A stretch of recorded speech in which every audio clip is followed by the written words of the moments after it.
Morning everyone, কেমন আছো তোমরা সবাই? আমার আরো একটি ব্লগে তোমাদের সকলকে স্বাগত। তো আমি এখন থেকে আমার ব্লগটা শুরু করলাম। এই যে আমার বাড়ির গাছের পেয়ারা পুরো মানে টসটসে রায়া হয়ে গেছে, আমি দেখেই লোভ সামলাতে পারলাম না। সকাল সকাল পেয়ারা তুলে এলাম। তো চলো আজকে সারাদিন কি হয় না হয় তোমাদের সাথে সবটাই শেয়ার করবো। আর আমি স্নান টান করে কিন্তু চলে এসেছি, জামা কাপড় বেডশিট সব কেচেছিলাম। আর আমার আর এখন কোনো কাজ নেই, আপাতত রান্নাঘরে যাব, রান্নাঘরের কাজ আছে, মা রান্না বসিয়ে দিয়েছে, আনাজপাতি সব করতে হবে। তো চলো যাওয়া যাক।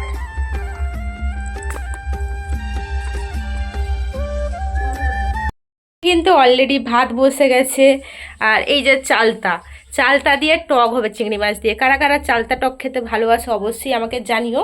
এটা আমার বাড়ির গাছেরই চালতা। আমাদের এদিকে কিন্তু এরকম চালতার টক হয়। মা কিন্তু ঝিঙে কেটে রেখে দিয়েছে, আমাদের গাছ থেকে কত ঝিঙে বেরিয়েছে। আলু পোস্ত হবে, ঝিঙে আলুর পোস্ত। এখানে চাল ধুয়ে মা রেখে দিয়েছে জল ঝরিয়ে। আর মেন অ্যাট্রাকশান হলো ঝিঙের খোসা বাটা। কারা কারা খেতে পছন্দ করে অবশ্যই জানিও। আমি উনানের পাশে বসে গেছি, উনান তো ধরিয়ে দিয়েছে, জ্বালন ঢুকাবো। আর এই পেয়ারাটা আছে কি খাবো। আর আমি সকাল থেকে এখনো কিছু খাইনি, কিছু একটা খেয়ে তারপর পেয়ারাটা খাবো। চলো আনাজ ফানাজ কী করতে বাকি আছে দেখি, কি কি জোগাড় যন্ত্র আর বাকি আছে। সব তো মা করে নিয়েছে, দোকানেও বসবে বলে। চলো এখন আমি রসুন ছাড়াতে বসে গেছি। আজকে আমাদের বাড়িতে কিন্তু হবে ঝিঙের খোসা বাটা। কারা কারা ঝিঙের খোসা বাটা খেয়েছো অবশ্যই কমেন্ট করো। আর এই রেসিপিটা কিন্তু আমার চ্যানেলে আগে দেয়া আছে, তোমরা সার্চ করলে পেয়ে যাবে। ঝিঙের খোসা বাটাতে কিন্তু রসুন পড়ে, কাঁচা লঙ্কা, কালো জিরে এগুলো দিয়ে পেস্ট করে তারপর কিন্তু তেলে অল্প করে ভেজে নিতে হয় নুন দিয়ে, আর খুবই টেস্টি হয়। আর এখন আমি ফ্রিজ থেকে বের করছি কিন্তু মাছ, যে মাছের তরকারি হবে ওটা মা কিন্তু ফ্রিজে রেখে দিয়েছিল।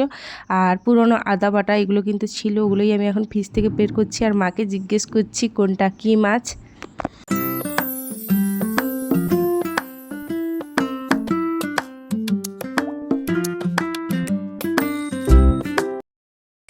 বাপরে আজকে বাইরেটা কি হারে রোদ উঠেছে দেখো। দোকানে বাপি গেল ভাইকে টিউশন থেকে আনতে, আর ওই জন্য আমি দোকানে বসছি। একটু বসি তারপর দোকান বন্ধ করে দিয়ে চলে যাব। এখন 12:15 মতো বাজে, বাইরে বিশাল রোদ, দোকানের মধ্যে গরমে থাকাই যাবে না। একটু বসি তারপর চলে যাব। আজকে দুপুরের মেনুতে কী কী আছে দেখে নাও। এখানে আছে কিন্তু ভাত, চিংড়ি মাছ ভাজা, ঝিঙের পোস্ত, আর যেটা ঝিঙের খোসা বাটা, আর হয়েছে কিন্তু মাছ দিয়ে আলু দিয়ে ডুমুর দিয়ে ঝোল, আর হয়েছে চালতার টক। দুপুর হতে না হতে কিন্তু আমি আলমারিতে গেছিলাম একটা শাড়ি বের করব বলে।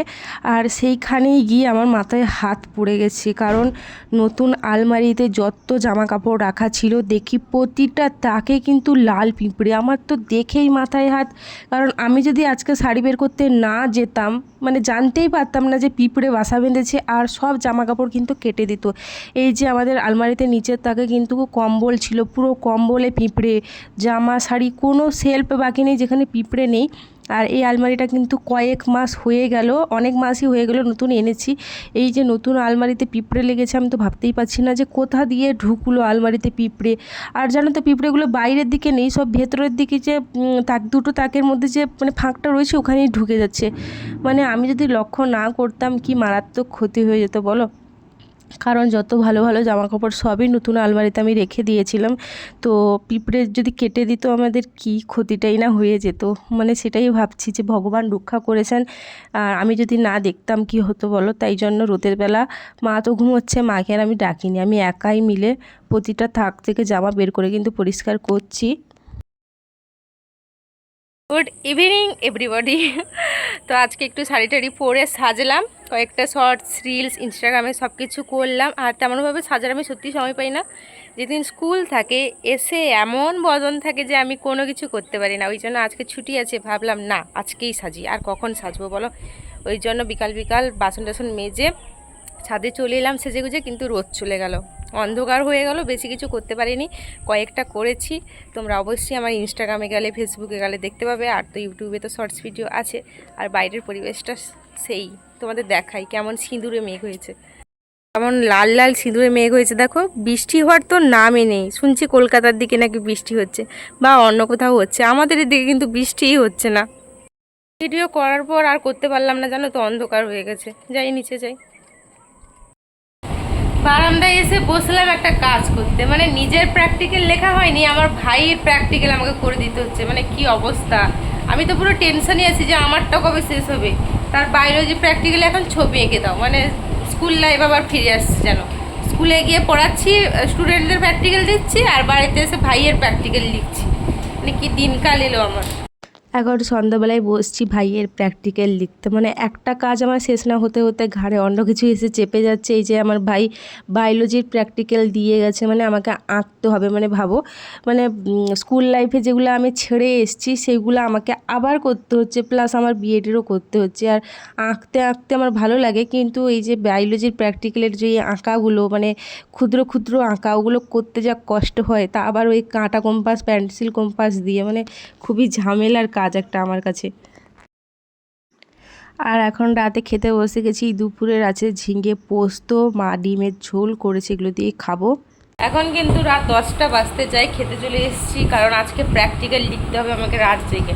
আমি এতক্ষণ প্র্যাকটিক্যাল লিখছিলাম, দিয়ে ফোন ঘাটছিলাম, দিয়ে মা খেতে ডাকলো, খেতে এলাম, খেয়ে নিই, খেয়ে দিয়ে আবার প্র্যাকটিক্যাল লিখতে হবে। বিছানা পাচ্ছি আমি সব গুছিয়ে রেখেছি, জাস্ট বসবো প্র্যাকটিক্যাল লিখবো।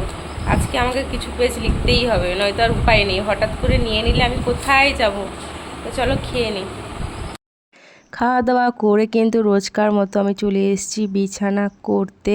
আর আজকে আমার এনার্জি বলতে একদমই ছিল না। সেই সকাল থেকে দুপুর গড়িয়ে বিকেলে আমি কিছু না কিছু করেছি, আর কিন্তু ভালো লাগছে না। আর নিজের লেখা নিয়ে আমি বসছিও নি। মানে আমার অবস্থা এমন দাঁড়িয়েছে যে খাওয়া দাওয়া করলে আমার অটোমেটিক চোখে ঘুম চলে আসছে। এমন করতে করতে তো আমি মানে অনেক ব্লগ ভিডিও এডিটও করে নিই, শুয়ে যাচ্ছি, আর পরের দিন তাড়াহুড়ো করে এডিট করতে গিয়ে আমার কিন্তু প্রচুর ভুল বেরোচ্ছে। তো আজকের ভিডিওটা এই অবধি। তোমাদের যদি আমার ব্লগ ভিডিওগুলো ভালো লেগে থাকে তাহলে আমার চ্যানেলটা প্লিজ সাবস্ক্রাইব করে দিও, আর একটু মানে কমেন্ট করো, শেয়ার করো, আর আমার চ্যানেলে কি আমার শর্ট ভিডিওগুলো অবশ্যই দেখো। তো চলো টাটা, বাই বাই, ভালো থেকো সবাই।